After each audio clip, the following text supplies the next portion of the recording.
Hello friends, இன்றைக்கி நம்ம free mehndi கிளாஸோட டே ஃபர்ஸ்ட் தான் பார்க்க போகிறோம். இந்த கிளாஸில் நீங்களும் ஜாயின் பண்ணணுன்னு விரும்புனீங்கன்னா என்னோடய சேனலை சப்ஸ்கிரைப் பண்ணிக்கோங்க. அண்ட் கமெண்ட் பாக்ஸில் நான் நம்பர் கொடுக்குறேன். அதுக்கு வாட்ஸ்அப்பில் எஸ்எம்எஸ் பண்ணிங்கன்னா நானே குரூப்பில் ஜாயின் பண்ணி விட்ருவேன். நீங்கள் ஃப்ரீ டைமில் ப்ராக்டிஸ் பண்ணி பார்த்துட்டு அதை நீங்கள் என்னை வாட்ஸ்அப் குரூப்பில் சென்ட் பண்ணிங்கன்னா அது நான் உங்களோட கரெக்ஷன் சொல்லுவேன்.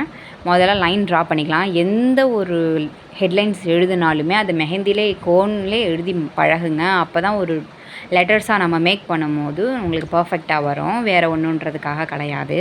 நீங்கள் நான் சொன்னல ஸ்டிக் ஃபைல் வாங்கணுன்னு அந்த மாதிரி வாங்கி உள்ளே ஒயிட் கலர் ஷீட் இன்சர்ட் பண்ணி ட்ரா பண்ணி அனுப்புங்க. இப்போ ஃபர்ஸ்ட்டு லைன் வரைய ஸ்டார்ட் பண்ணிடலாம். டாட் மாதிரி ஒன்று மேக் பண்ணி அப்படியே ஸ்ட்ரைட்டாக கொண்டு போயிடணும். எங்கேயுமே ஸ்டாப் பண்ணிடக்கூடாது நடுவில். அண்ட் இதை வந்து லிஃப்டட் மெத்தடில் வரையணும். ரெண்டாவது வரைஞ்சி காட்டுறேன் பாருங்கள். டாட் மாதிரி வச்சுக்கணும். அப்படியே எடுத்துகிட்டு போயிட்டு இன்னொரு நம்ம எண்ட் லைனில் வச்சிடணும். எப்பயுமே லிஃப்டட் மெத்தடில் லைன் வரையும் போது தான் பர்ஃபெக்டாக வரும். லிஃப்டட் மெத்தடில் வரையும் போது அது கொஞ்சம் ஒரு உழப்பல் இல்லாமல் ஒரு நீட்டான ஃபினிஷ் கிடைக்கும். இப்போ ரெண்டாவது டபுள் லைன் எப்படி வரையிறதுன்னு பார்க்க போகிறோம். டபுள் லைனாக வேறு ஒன்றும் கிடையாது. ஒரு லைன் பக்கத்தில் இன்னொரு லைன் நம்ம இப்போ மேக் பண்ண போகிறோம். ஒரு லைன் நம்ம முன்னாடி சொன்ன மாதிரி அழகாக வரைஞ்சிட்டு அதுக்கு பக்கத்துலேயே அப்படியே ஒட்டின மாதிரி ஒரு லைன் வரைஞ்சிருங்க. அண்ட் நெக்ஸ்ட்டு இதே மாதிரியே இன்னொரு தடவை நான் உங்களுக்கு வரைஞ்சி காமிக்கிறேன் ஒரு டவுட்டுக்கு. இதே மாதிரியே கொஞ்சம் இன்னும் பக்கத்தில் லைன் வரைஞ்சால் நல்லாயிருக்கும். சும்மா உங்களுக்கு தெரியணுன்றதுக்காக நான் பொறுமையாக வரைஞ்சி காட்டுறேன். இதே மாதிரியே தான் நம்ம அழகாக இந்த உங்களுக்கு வீடியோவில் அவ்வளோ தெரியுதா என்னன்னு தெரியல எனக்கு. எனக்கும் நான் வச்சுருக்க போர்டுக்கும் அந்த இதுக்கு கனெக்டே ஆகாது. லிஃப்டட் மெத்தடில் தான் நான் லைன் ஃபுல்லாக ட்ரா பண்ணிகிட்ருக்கேன். அதே மாதிரியே நீங்களும் ட்ரா பண்ணிங்கன்னா லைன் நேராக அழகாக வரும். இப்போ நம்ம மூணாவது திக் லைன் பார்க்க போகிறோம். திக்காக லைன் எப்படி மேக் பண்ணுறது அப்படின்ட்டு ஒரு லைன் நெக்ஸ்ட் ஒரு லைன் வரைஞ்சிட்டு உள்ளே ஃபில் பண்ணணும். ஃபில் பண்ணுறது அழகாக ஃபில் பண்ணணும். அடித்து ஃபில் பண்ணுற மாதிரி இதை சும்மா நம்ம கலர் பண்ணுற மாதிரி பண்ணக்கூடாது. நல்லா ஸ்ட்ராங்காக நம்ம இதை பிடிச்சிட்டு கோனை பிடிச்சிட்டு அப்படியே ப்ரெஸ் பண்ணோன்னா போதும். அதுவே அழகாக ஆட்டோமேட்டிக்காக ஃபில் ஆகிடும். அதுக்கப்புறம் இந்த மாதிரி போட்டால் தான் ஒரு நீட் ஃபினிஷிங் கிடைக்கும். நீங்கள் அடித்து போட்ட மாதிரி போட்டிங்கன்னா அது நல்லாவே இருக்காது பார்க்குறதுக்கு. அதுக்கு தான் நான் சொல்கிறேன். இப்போ வந்து இந்த 4 லைனையுமே 3 லைன் இப்போ நம்ம 3 லைன் ட்ரா பண்ணியிருக்கோமா. First line, second line, third line, இது 3மே வச்சு ஒரு பார்டர் எப்படி மேக் பண்ணுறதுன்னு பார்க்கலாம். ஒரு லைன் மாதிரி ட்ரா பண்ணிக்கோங்க. லைன் ட்ரா பண்ணிவிட்டு நடுவில் வந்து ஃபில் பண்ண போகிறோம். ஸோ நடுவில் 2 லைனையும் ஒட்டி வர மாதிரி வரைஞ்சிக்கணும். முதல்ல ஒரு லைன் வரைஞ்சிட்டு நெக்ஸ்ட்டு ஒரு லைன் அதை ஒட்டுனாப்பில் வர மாதிரி அழகாக வரைஞ்சிக்கணும். தேர்ட் வந்து நான் பார்டர் தானே, ஸோ வரைஞ்சிக்கலாம். அதே மாதிரி ஃபர்ஸ்ட் எப்படி வரைஞ்சோமோ அதே மாதிரி தேர்ட் வரைஞ்சிட்டு இதுக்கு நடுவில் நம்ம ஃபில் பண்ண போகிறோம். நடு லைனை நம்ம மூணாவது தடவை சொன்ன மாதிரி அப்படியே ஒரு ப்ரெஸ் தான், அவ்வளோதான். அதுவே அழகாக ஃபில் பண்ணிக்கும். நம்ம கையெடுக்கணும்னு அவசியம் கிடையாது. நீட்டாக இருக்கும். நம்ம எவ்வளோக்கு எவ்வளோ பொறுமையாக பண்ணுறோமோ அவ்வளோக்கு அவ்வளோ நீட்டாக இருக்கும். இப்போ நம்ம 3 லைன்ஸ் வரைக்கும் பார்த்துட்டு நம்ம அதுக்கு ஒரு பார்டரும் பார்த்துருக்கோம். இதை நீங்கள் ட்ரை பண்ணி பாருங்கள். அப்புறம் நம்ம ஹம்ஸ் பார்க்க போகிறோம். ஹம்ஸ்னால் வேறு ஒன்றும் இல்லை, இதே லைனில் பார்டர் மாதிரி அழகாக குட்டி குட்டியாக வரைவாங்கள்ல, அதுதான் ஹம்ஸ்ன்னு சொல்லுவாங்க. இப்போ ஹம்ஸுக்கும் நம்ம லைன் வரையணும். ஸோ லைனை அழகாக பர்ஃபெக்டாக வரைகிறதுக்கு முதல்ல நம்ம கற்றுக்கணும். இன்னும் உங்களுக்கு லைன் வரையலைன்னா ஒரு பாக்ஸ் மாதிரி வரைஞ்சிட்டு அது உள்ளே ஃபுல்லாக ஸ்ட்ரைட்டாக லைன் போட்டு பழகுங்க. அது இன்னுமே ரொம்ப ஹெல்ப்ஃபுல்லாக இருக்கும் உங்களுக்கு லைன் பர்ஃபெக்டான லைன் மேக் பண்ணுறதுக்கு. இப்போ ஒரு லைன் மாதிரி வரைஞ்சிட்டு அதில் வந்து லாங்கர் ஹம்ஸ் நம்ம இப்போ பார்க்க போகிறோம். லாங்கர் ஹம்ஸ்னால் இப்போ எல்லாருமே லாங்கர் ஹம்ஸ் தான் யூஸ் பண்ணுறாங்க. அதனால் லாங்கர் ஹம்ஸ் பார்க்க போகிறோம். லாங்கர் ஹம்ஸ் இந்த மாதிரி முதல்ல நான் எப்படி ஆரம்பிச்சனோ அதே மாதிரி கடைசி வரைக்கும் அதே மாதிரி ஸ்ட்ரைட்டாக கொண்டு போகணும். அதாவது ஒரு 2 லைன்ஸ் ட்ரா பண்ணி அதுக்கு நடுவில் கோடு போட்டால் எப்படி இருக்குமோ அதே மாதிரி அழகாக ஹம்ஸ் வரைஞ்சிக்கணும். நடுவில் சைஸ் மாற்றிடக்கூடாது. ஒரே மாதிரியே வரைஞ்சாதான் அது பார்க்க பர்ஃபெக்டாக அழகாக தெரியும்.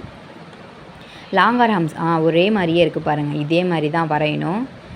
கொஞ்சம் ட்ரை பண்ணி பாருங்கள், உங்களுக்கும் வரும். இப்போ ரெண்டாவது வந்து இன்னோவேட்டட் ஹம்ஸ் நம்ம பார்க்க போகிறோம். இன்னோவேட்டட் ஹம்ஸ்னால் வேறு ஒன்றும் இல்லை, ஒரு 2 ஹம்ஸை நம்ம ஒன்றா ஜாயின் பண்ணி இது வரைகிறது தான் இன்னோவேட்டட் ஹம்ஸு. லாங்கர் ஹம்ஸையும் பிக்கர் ஹம்ஸையும் நம்ம இப்போ சேர்த்து வரைய போகிறோம். லாங்கர் ஹம்ஸ் இப்போ மேலே பார்த்தீங்களா, அது வந்து கையே எடுக்காமல் நம்ம வரைஞ்சோமா. இது வந்து நம்ம கை எடுத்து ஹம்ஸோட ஸ்டார்டிங் பாயிண்ட், அதாவது மேலே கூம்பு மாதிரி இருக்குல்ல, அதுலேயே இன்னொரு ஹம்ஸ் ஜாயின் அதாவது ஸ்டார்ட் ஆகும். அந்த மாதிரி போட்டால் இது இன்னும் அழகாக இருக்கும் பார்க்குறதுக்கு. மேலே இருக்கிறத விட கீழே இருக்கிறது இன்னும் கேப்பாக குண்டு குண்டாக அழகாக தெரியும் நம்மளுக்கு.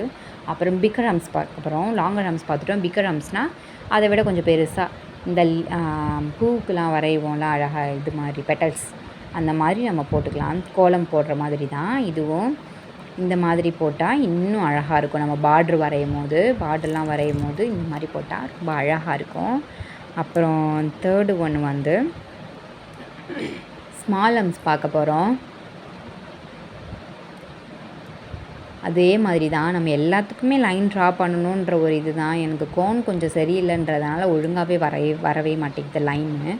ஸ்மால் ஹம்ஸ் எப்பயுமே நம்ம ஏதோ ஒரு இடத்துல ஸ்மால் ஹம்ஸ் யூஸ் பண்ணுறோம் அப்படின்னா அதில் டபுள் லைனாக ஸ்மால் ஹம்ஸ் யூஸ் பண்ணோன்னா இன்னுமே பார்க்க பார்வையாக தெரியும். குட்டி குட்டியாக அப்படியே நெருக்கமாக டிசைன் அப்படியே போட்ட மாதிரி ரொம்ப அழகாக தெரியும். ஒருத்தவங்க சில பிரைட்ஸ்லாம் கேட்பாங்க, ரொம்ப நெருக்கமாக எனக்கு டிசைன் வந்து அழகாக இருக்கணும், கையில் கேப்பே தெரியாத அளவுக்கு எனக்கு அழகாக ஃபில் பண்ணி கொடுக்கணும் அப்படின்றக்கப்ப ஹம்ஸ் எந்த இடத்துலலாம் யூஸ் பண்ணுறீங்களோ ஸ்மால் ஹம்ஸ் யூஸ் பண்ணி அதை நீங்கள் டபுள் லைன் கொடுத்திங்கன்னா ரொம்ப ரொம்ப அழகாக தெரியும்.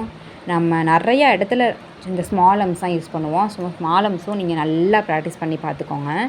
ஸ்மால் ஹம்ஸ் வந்து கொஞ்சம் கஷ்டமாக தான் இருக்கும். ஜாயிண்ட் ஆகிற மாதிரி இருக்கும். மெஹந்தி கோன் வந்து ஒன்று மெர்ஜ் ஆகிற மாதிரி இருக்கும். அந்த மாதிரி இல்லாமல் கொஞ்சம் பார்த்து பொறுமையாக நீங்கள் வரைஞ்சாலே போதும். நீங்கள் உங்கள் கையை மூவ் பண்ணுறது மட்டும் பொறுமையாக மூவ் பண்ணாலே அழகாக வந்துடும். சரி, ஃபோர்த் பார்க்கலாம். அதே மாதிரியே நம்ம இன்னோவேட்டட் ஹம்ஸ் தான் இன்னொன்று பார்க்க போகிறோம். ஸ்மால் ஹம்ஸையும் பிக்கர் ஹம்ஸையும் நம்ம சேர்க்க போகிறோம். ஸ்மால் ஹம்ஸ் இப்போ வந்து லாங்கர் ஹம்ஸையும் பிக்கர் ஹம்ஸையும் சேர்த்து நம்ம ஒரு ஹம்ஸ் பார்த்தோம்ல, இப்போ வந்து ஸ்மால் ஹம்ஸையும் பிக்கர் ஹம்ஸையும் சேர்த்து ஒரு இன்னோவேட்டட் ஹம்ஸ் தான் நம்ம இப்போ பார்க்க போகிறோம். அதே மாதிரியே அதை இந்த பெட்டல்ஸ் மாதிரி வரைஞ்சோம்ல அந்த மாதிரி இதுலேயும் நம்ம வரையணும். வரைகிறது வந்து பொறுமையாக வரைஞ்சோன்னா கொஞ்சம் பர்ஃபெக்டாக அழகாக தெரியும். நம்ம இஷ்டத்துக்குன்னு செஞ்சோன்னா கொஞ்சம் இதாக தான் தெரியும். நீங்கள் பார்த்து பொறுமையாக வரைஞ்சி அனுப்புங்க. டேஸ் ஆனாலுமே டைம் ஆனாலுமே ஒன்றும் பிரச்சனை கிடையாது. ஃப்ரீ டைமில் நீங்கள் நல்லா ப்ராக்டிஸ் பண்ணி போட்டு பார்த்து அனுப்புங்க. ஒன்றுமே பிரச்சனை கிடையாது. இப்போ நம்ம இந்த மாதிரி ரொம்ப ஒரு ஸ்மால் ஹம்ஸ் யூஸ் பண்ணும்போது திக்கான ஒரு லைனை மேக் பண்ணக்கூடாது.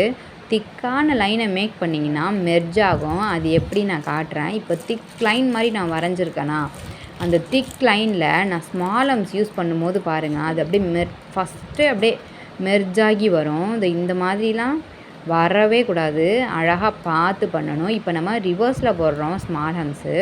திக் லைனை மேக் பண்ணால் இப்படி தான் இருக்கும்.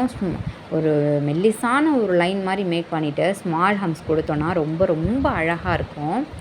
அதுக்கப்புறம் நம்ம இப்போ மூணாவதாக என்ன பார்க்க போகிறோன்னா டாட்ஸ் தான் பார்க்க போகிறோம். டாட்ஸ் எப்படி வைக்கிறது அப்படின்னு பார்க்க போகிறோம். பர்ஃபெக்டாக அழகாக எப்படி டாட்ஸ் வைக்கிறது அப்படின்னு. இப்படி ஒரு ப்ரெஸ் தான், சும்மா இப்படி ஒரு இடத்துல வச்சு நம்ம எங்கே டாட் பண்ணணும்னு விரும்புகிறோமோ அங்கே டாட் அப்படி ப்ரெஸ் பண்ணோன்னாலே அழகாக டாட் மேக் பண்ணிக்கும். இப்படின்னு வைக்கக்கூடாது, அது நல்லா இருக்காது பார்க்க. இப்படி வச்சு ஒரு ப்ரெஸ் அப்படி நல்லாயிருக்கும். அடுத்து ஸ்பைரல் பார்க்க போகிறோம். ஸ்பைரல்னால் ஒன்றும் இல்லை, பூ வரைகிறதுக்கு அது நடுவில் ஒரு சுழல் மணி வரைவோம்ல, அதுதான் ஸ்பைரல். அதை நம்ம மேக் பண்ணிக்கிறோம். இப்போ எல்லாருக்குமே தெரியும், முக்கால்வாசி ஸ்பைரல் சொல்லிக் கொடுக்கணுன்னு அவசியம் கிடையாது. ஆனால் ஃபர்ஸ்ட் டே கிளாஸ் இதுவும் தான் வரும். நெக்ஸ்ட்டு இது நான் 3மே கற்றுக் கொடுத்துட்டேன். இப்போ ஒரு 3-4 விஷயம் கற்றுக் கொடுத்துருக்கேன்னா அந்த 4ஐயும் வச்சு எப்படி ஒரு டிசைன் மேக் பண்ணுறதுன்னு நீங்கள் ஒரு மேக் பண்ணி வேணால் அனுப்புங்க, நான் பார்க்குறேன். இல்லைனா நீங்கள் ஃபர்ஸ்ட் டைம் இப்போ தான் நான் மெஹந்தியை தொடுறேன்றவங்க பர்சன் வந்து இந்த லைன்ஸ் அந்த 4 எலமெண்ட்ஸை மட்டும் வரைஞ்சி அனுப்புங்க, அதுவே போதும். மற்றபடி எனக்கு மெஹந்தி தெரியுன்றவங்க ஒரு புதுசாக ஒரு டிசைன் மேக் பண்ணி கூட அனுப்புங்க, நான் எப்படி இருக்குன்னு பார்க்குறேன். அண்ட் இந்த கிளாஸில் நீங்கள் ஜாயின் பண்ணணுன்னு விரும்புனீங்கன்னா நான் லிங்க் கொடுக்குறேன், ஜாயின் பண்ணிக்கோங்க. குரூப்பில் ப்ராக்டிஸ் பண்ணி